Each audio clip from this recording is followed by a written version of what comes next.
During a week of meetings, the European Union has called on the Bosnian authorities to move forward towards ending what it calls electoral discrimination by allowing minorities to run for top positions.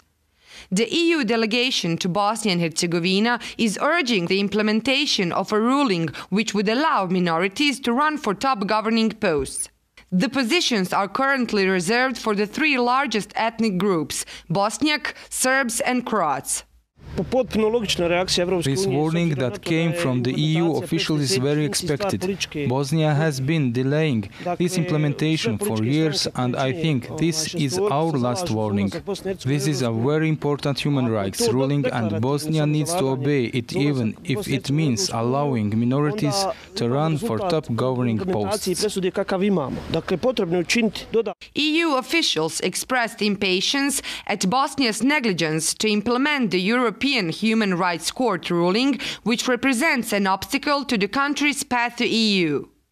EU officials warned that Bosnia, in relation to other countries in the region, will remain stuck in the process of EU integration if Bosnian authorities do not reach a decision on the case until the end of March.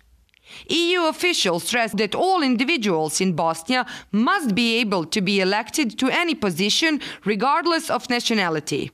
The thing that makes me an optimist that this verdict might be implemented is Mr. Füle warning about sanctions that Bosnia will have if the verdict is not implemented. Mr. Füle announced that if Bosnia's authorities do not implement this verdict, 2014 elections and election results will not be recognized.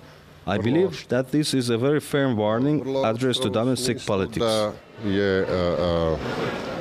Bosnia and Herzegovina has been sued by some minority groups at the European Court of Human Rights because the constitution of Bosnia and Herzegovina provides that only certain groups can be elected members of presidency and House of Peoples.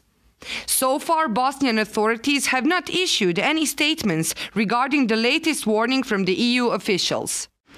This 2009 Strasbourg court ruling called on Bosnia to change its constitution to allow ethnic minorities as well as Bosniaks, Serbs and Croats to compete for high public offices. Today, Bosnia has until the end of March to implement the verdict. Otherwise, EU sanctions will occur. Ivana Šetić, Press TV, Sarajevo.